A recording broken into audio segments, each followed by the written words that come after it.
Well, hey folks, welcome to this episode where we're going to be looking at my outdoor EDC bag and the contents that I put in this and that I regularly take with me.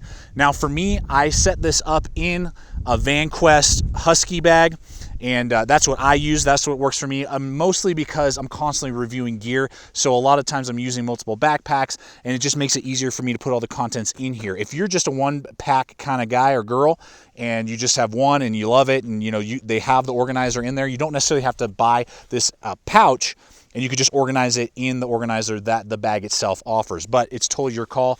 The also added bonus is that I can attach this to the outside of MOLLE compatible packs, and then I have all my contents on the outside of the bag, and I'll have to go shuffling through the inside. So that's just kind of the initial starter for this. Now let's go ahead, tear it open, and see what's inside. And as we open this up, I want to touch on one thing. You may be sitting there and going, man, where am I going to pick these items up?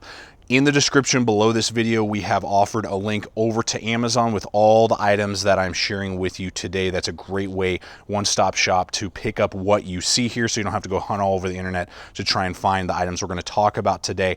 And when you guys use those hyperlinks, it helps support the channel and continue to do what we do. So now with that, let's go ahead and dive in and look at the contents.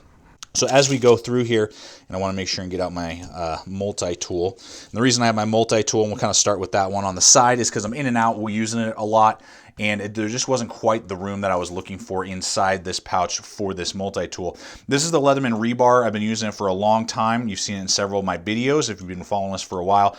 The reason I like the Leatherman rebar, it's a great weight ratio to price, and value to performance. All those things come into play. There are other multi-tools out there, but they can get up to be 10, 12 ounces. This one floats more around like the 8-ounce range, and it's reasonable, about 50 to 60 bucks, and just gets the job done for me. But one of the main things, aside from just the tools, you get lots of stuff. I get a safety blade, so I can cut open clothing in a medical emergency. I've got can opener, I've got Phillips head, I've got a wood saw. On the other side, I got a file, got an awl, got flat heads, lots of different stuff there. And then I got my plain edge blade. But one of the main reasons, on top of all the other things I just mentioned, is how this fits in my hand. Because not only does it just feel one of the most natural of all the Leathermans I've ever used, but it has a lockback design versus a liner lock, and which makes it just a little bit stronger. And it's a lot more natural. It's just right up here on the top. I can put my thumb right there and rest on it if I need to. And I have a lot of distance between my finger and the blade. So if I was doing a lot of woodwork, or I was doing some hard cutting, and I accidentally slid up, because this is metal, so it's not got the highest traction, I have a lot of room to kind of stop myself before I were to cut myself. Unlike, say, like the Wave or the Surge or some of those other multi-tools, which are great, and I have nothing against them. They're just not my cup of tea for outdoor use. Because, so, like as an example here, not only do we have this thinner liner lock that is doable, but I just feel more comfortable with that lock back. But you can see here, I am right up on that blade if I'm doing lots of cutting, and if I do some really hard work out in the woods, boom, I could slide up and hurt myself. And then I got to do a slightly awkward kind of thumb down to try and get a good grip on it. And it's just not as natural as the rebar is. The rebar just feels to me more natural, like any of my pocket knives or fixed blades. When I hold it in my hand, that's just me. So there's the rebar. Then in the front pouch, as you saw me taking out earlier, I just have a 99-cent rain poncho. It's just a backup to my rain ponchos or my rain jackets or ponchos that I regularly carry. And it's a good backup for people if I'm hiking with them and they forgot their rain gear. Then I have a high visibility space blanket. So it's a little bit thicker. It's a little bit heavier duty. Those will run you about $4 or $5. And again, the high visibility orange would help in an emergency situation. I could signal somebody, get attention from people a lot easier than, say, just the aluminum space blanket type, whatever those shiny ones would be. This will give me higher visibility easier. All right, we're going to go ahead and look here at the front panel on the EDC kit. Now, first off, I have here 50 feet of 550 paracord, super important, all different types of colors, whatever you would like. And if it's just barely on that front panel with that good elastic bungee and shock cord right there, always important to have a good amount of 550 paracord. Then as we go along here, I've got pocket-sized Farkle game. Love that. This is a really just fun, easy game. We play it backpacking. It's good just to spend time, even in a survival situation, you know, just to keep your mind busy.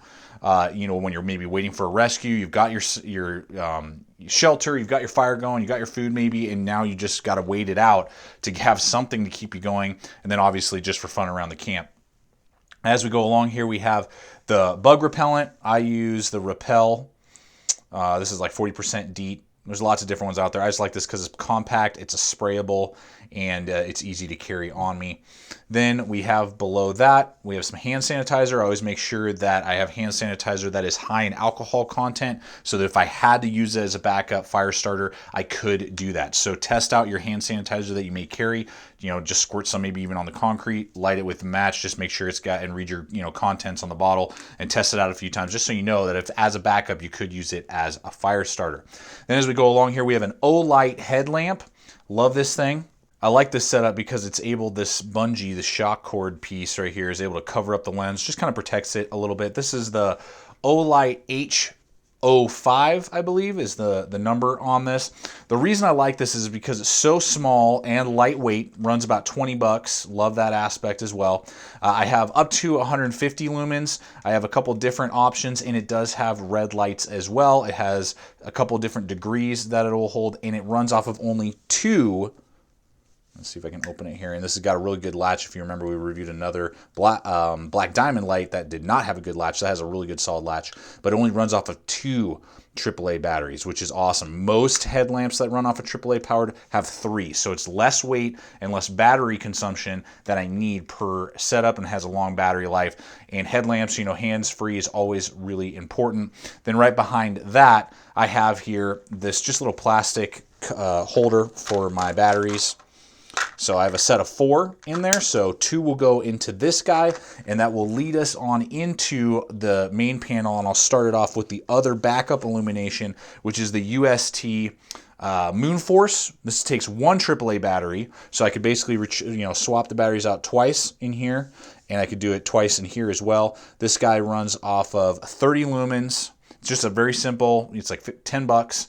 Design, but it goes for 50 hours on the 30 lumen thing. So it's on the 30 lumen count. You know, no button, it's just a twist off. So I mean, no moving parts really, which means it's very durable. But you know, comes with this little carabiner, so it's easy to attach, ultra lightweight, and it's a great backup for basically if you were to use 10 hours of illumination. It's easy to see a trail, to get out of a situation if you got lost or something like that for 5 days. You could spend 10 hours a night hiking, trekking, using it for 5 days, and I have tested it and it works out fantastic. So that's my backup illumination to the O-Light headlamp. Now there's a lot going on up here in the pouch area, the big main area. As we kind of go along here on this side, I have 1 backup Bic lighter. Again, I have a full fire kit. This is just a backup in case I lose that fire kit. So I have a full-size Bic lighter, and I have the smallest of the Light My Fire steels. These are great. They run about $10, and they are a good backup to your systems. Now, again, I have a full system. Those are just backup and emergency, if you will. Then on this side over here, I'm not going to dig it out, but it is my WorkSharp field sharpener. I love that thing. You guys have seen it for years here at the channel, and it's still cooking, still trekking. I have about 3 of them in different kits that I use, but it's great because it gives me the diamond stone, it gives me the ceramic rods, it gives me a leather strop. It's able to fit inside of here, and I can sharpen up axes, I can sharpen up multi-tools and pocket knives and fixed blades, all the whole 9 yards, even large fixed blades around 10 inches, 9 inches, stuff like that, very easily. And I've used it constantly out in the field, and is phenomenal, and again is compact enough to fit inside this pouch. Then as we go along over here, and I like that this pouch has these little paracord tassels on all 4 corners. That's where I have the little emergency light backup hooked on. I can just get a little Night Eyes S clip and attach all of these guys over here. So this is kind of mostly my navigation, but I got a couple other things in here as well that kind of back up to that. So I've got a Brunton button compass is what they call it. It's rather large, but I love it. It's got the 360 degree face, really easy to read and works very well for me. I've got SOL emergency whistle, got to have that. I've got an REI thermometer, and I carry that only mainly because of the testing that we do, so that when we're doing particular testing, I can tell you guys, hey, it's this temperature, you know, particularly low temperatures when maybe we're doing some steel testing on a particular knife or water, boiling, different things like that. So that's why I carry this. It's not really, if I wasn't reviewing things, I wouldn't carry that.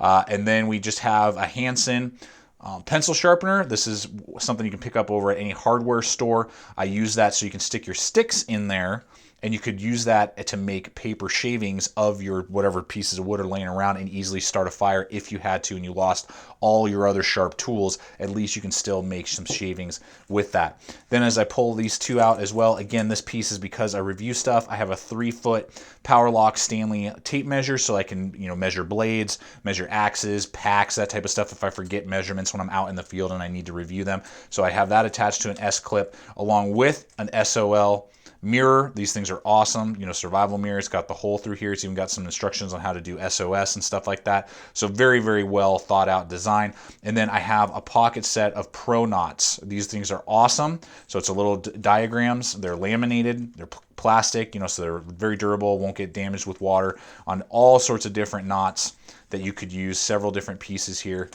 So just a really good setup to help you in, again, an emergency situation or just around the campsite, work on your knots and learn new knots, which is really cool. So that's all set up in there. As we keep on cruising, we got some duct tape, I think like 10 feet maybe, attached and taped onto this used Starbucks gift card.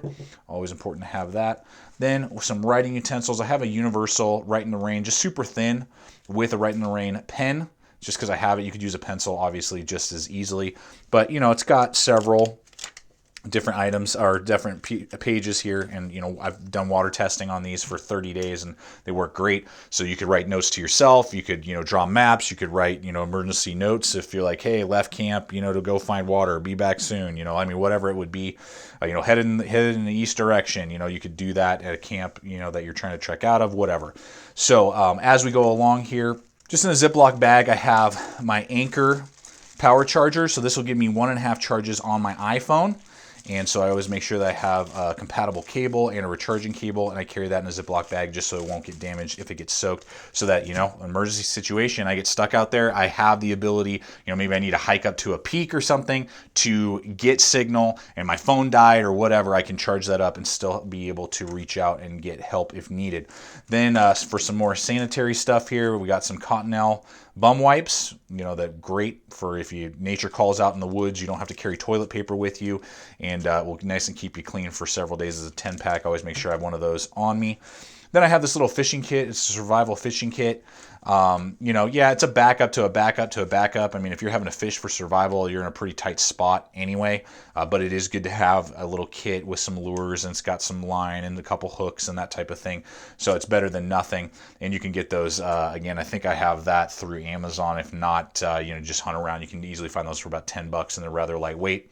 Just got a stick of sunscreen. I always seem to forget that. And here in the Rockies, you're up at high elevation, so it's easy for you to get burned. Then finally, coming to the end here, I just want to make sure I don't forget anything in these pockets, but a bandana.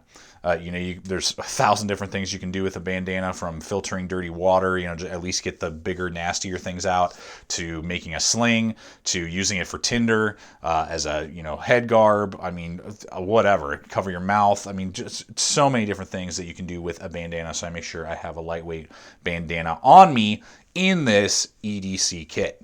Well, there you have it, folks. I hope that this video has helped you out, shown you the contents, the things that I regularly use, the things that I trust in my systems, in my everyday carry systems for the outdoors, and what regularly goes with me. I love this setup, and, you know, sure, over time, maybe things will get tweaked here and there, but if you were to use the majority of these items, I believe that you would be happy in any camping, hiking, backpacking, survival, bushcraft, whatever you want to call it, situation. So, as always, thank you so much for coming over here, checking out the channel. Please subscribe, comment, like, share this video. That always helps when you guys do that, when you give the thumbs up, when you make comments, and when you share. That helps what we do here and continue to do what we do here. And as always, remember, stay equipped, stay prepared, and we'll see you out there.